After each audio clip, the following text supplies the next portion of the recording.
6월에 8번째 선발 출전하게 된 이정후.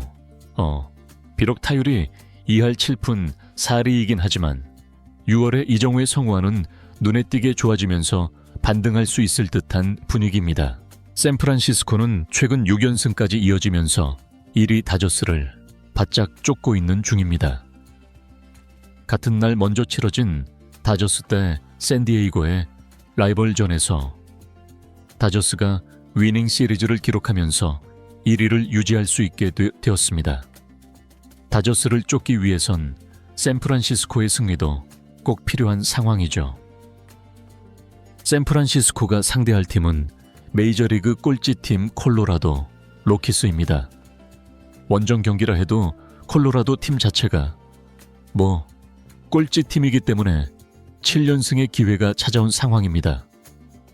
어떻게 팀 타율 2할 3푼대의 팀이 6할에 가까운 승률로 상위권을 유지할 수 있는지 참 미스터리입니다.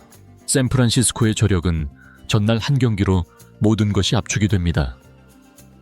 꼴찌팀에게 8회까지 3실점 차이로 패배 직전이었는데 9회에만 내리 4득점을 올리면서 극적 역전승을 거두게 된 것입니다. 1점 차 승리가 올해만 6번째인데 메이저리그 역대급 기록 중에 하나라고 합니다.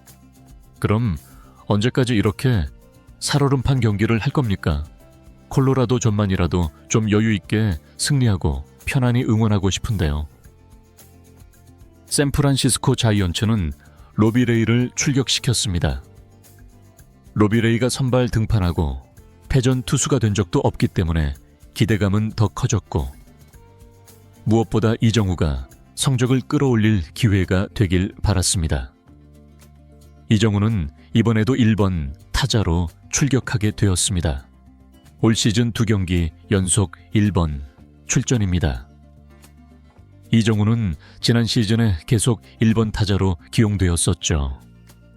체프먼이 손에 부상을 당하면서 10일 정도 출전할 수 없게 되면서 상위권 타자들의 순번 조정이 필요했습니다. 그래서 이정후를 1번으로 올리고 시즌 초반 6번으로 강등시켰던 아다메스를 다시 2번으로 승격시켰습니다. 여러분은 현재 1할 타자가 2번 타자인 샌프란시스코 자이언츠를 응원하고 있는 중입니다. 그래도 고무적인 것은 아다메스가 전날 홈런도 치고 멀티히트를 쳤다는 거죠. 김혜성과 다르게 이정후는 상대 선발 투수가 좌투수이지만 이렇게 전폭적인 신뢰로 1번 타자로 배치가 되었습니다. 이게 바로 연봉 차이일까요? 네, 1회 초 선두 타자 이정후. 콜로라도 투수는 이정후에게 연이어서 볼을 던지면서 이정후는 전혀 요동도 없었습니다. 5구 만에 볼넷으로 출루한 이정후는 아다메스가 이틀 연속 홈런을 쳐버리면서 팀의 득점까지 도울 수 있었습니다. 1회 2점을 지원받은 로비레이. 거기다 3회에 선두 타자로 나선 이정후가 다시 한번 팀의 활기를 불어넣습니다. 1회 때와 마찬가지로 유인구에 전혀 속지 않은 이정후였는데요. 중계진도 이정후가 확실히 성환이 4월대로 돌아온 것 같다고 했습니다. 그러면서 3구째 몸쪽으로 들어온 92마일 패스트볼을 그대로 끌어쳐버리면서 1루수 옆을 빠졌고 전날에 이어서 또 한 번 3루타를 만들어냈습니다. 타구 속도가 무려 104마일 111km로 4할 5푼을 쳤을 때의 타구 속도에 버금가는 안타였습니다. 중계진이 놀란 건 이정후가 이번에도 3루에 안착하는데 슬라이딩도 없이 여유 있게 서서 도착을 했다는 것입니다. 그리고 이어서 아다메스가 어중간한 플라이볼을 치면서 이정후가 들어올 수 없을 줄 알았는데 중계 카메라도 전혀 예상을 못했습니다. 그런데 이정후가 무조건 뛰어버렸고 득점에 성공을 하면서 3대 0까지 벌어지게 만들었습니다. 이정우는 2할 7푼 7리까지 끌어올렸습니다. 다저스의 경기를 보니까요. 슈퍼스타들의 타율들이 추락을 하고 있더라고요. 특히 타티스 주니어는 4월까지 이정우와 기록들을 경쟁하고 있었는데 2할 5푼대까지 추락을 해버렸습니다. 3할 타자 아레주도 2할 7푼대더라고요. 그리고 무키베츠도 2할 6푼대였습니다. 알아주시길 바라는 건 이정우가 2할 7푼대라고 해도 결코 부진하고 있는 게 아니라는 겁니다. 네, 3대 0으로 앞서고 있고 상대는 꼴찌팀이고 선발 투수도 로비 레인만큼 이 경기는 여유가 있을 줄 알았는데 3회에 대형 사고가 벌어져 버립니다. 한 이닝에 4실점을 해버리면서 역전까지 당한 것입니다. 진짜 대반전이죠. 또 한 점 차 승부를 가려는 건가요? 로비 레이가 한 점 정도는 자책점으로 실점한 게 맞는데 아니 정말 너무나 황당한 유소년들도 하지 않을 포구 실책이 나오면서 대량 실점의 빌미가 되었습니다. 평범한 2루 땅볼 그리고 1루와 거리도 멀지 않았고 가볍게 던졌는데 엔카나시온이 놓쳐버리면서 진짜 다리 풀려버려서 기권하고 싶은 황당한 플레이가 나와버린 겁니다. 3대4로 역전당하고 로비는 4이닝 2실점으로 마무리가 되었습니다. 꼴찌팀에게 이렇게 고전해도 되는 겁니까? 이정우는 5회에 또 선두 타자로 나섰는데 빗맞은 뜬공으로 아웃이 되면서 이 경기는 점점 미궁으로 빠져들고 있었습니다. 또한 6회에도 3루타를 맞고 실점하고 이정우가 제1회에 주자가 있는 상황에서 타석에 섰는데 하필 투수에게 타구가 잡혀버리고 더블 아웃이 되면서 기회를 놓쳤고 사실상 이 경기는 끝났다고 봤습니다.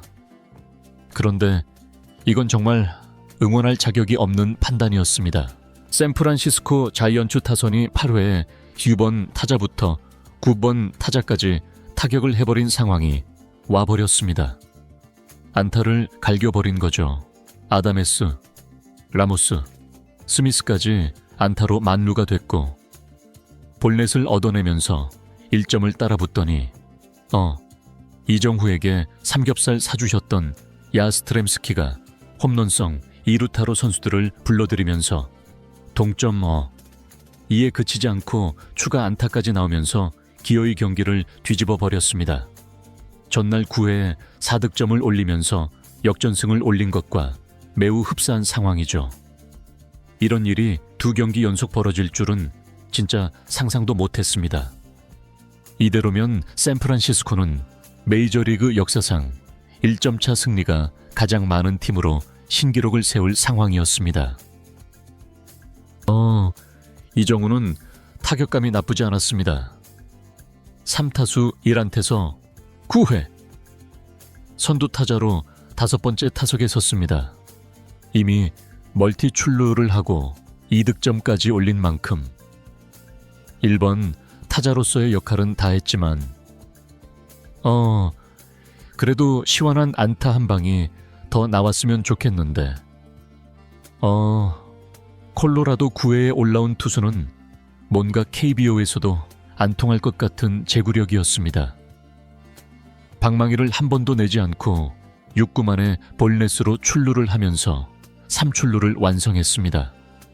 콜로라도 팬 입장에서는 진짜 응원하고 싶지 않겠어요. 네, 점수를 내도 기대가 될 수가 없잖아요. 3점 차도 2이닝을 지켜낼 수 없는 투수진이라면 비참하겠죠. 네, 콜로라도의 팀 평균 자책점이 5.54입니다. 전체 꼴찌예요. 최근 콜로라도가 스윕을 한 적이 있는데 그 경기가 평균 자책점 콜로라도, 다음으로 나쁜 마이애미를 상대로 3연승을 했던 것뿐이었습니다. 거기다 이어진 아다메스가 추가 안타를 치면서 이정우는 3루까지 진루했고 만루 상황에서 플로레스의 희생 플레이가 나오면서 이정우는 이번 경기에서 3득점을 올릴 수 있었습니다. 팀은 계속된 추가 득점으로 10대 6까지 벌어지게 만들면서 승기를 굳혔습니다. 9회 말에 도발이 조금 불안했지만 최종 승리를 지켜내면서 다저스와 여전히 반경기 차로 붙은 상황이고 다저스가 하루 쉬고 샌프란시스코는 또 한 번 콜로라도와 붙기 때문에 콜로라도전 스윕으로 8연승을 거둔다면 이제 다저스와 공동 1위로 오를 수 있게 됩니다. 운명처럼 현지 기준 금, 토, 일 다저스와 샌프란시스코가 맞대결을 펼치게 되는데요. 이 빅매치로 1위 결정전이 됩니다. 정말 흥미진진하겠죠. 이정우가 야마모토와 붙게 되고 이정우 대 오타니, 이정우 대 김혜성, 이정우 대 커쇼, 이런 대결이 계속 이어지게 됩니다. 뜨거운 주말이 될 수 있으면 좋겠네요. 이정우는 오늘 경기로 타율은 1위밖에 오르지 못했지만 한 경기에 3득점을 하면서 40득점 고지에 오르게 되었습니다. 이정우는 메이저리그 2년차 동안 3득점은 처음으로 경험하게 된 것입니다. 70안타는 내일로 미뤄야 될 것 같네요. 사할 같은 대활약은 아직 보여주지 못하고 있지만 팀도 잘 나가고 있으니까 기분 좋을 것 같고 개인 기록도 반등할 기미가 보이고 있습니다. 내일도 이정우의 활약을 기대하면서 이정우 파이팅!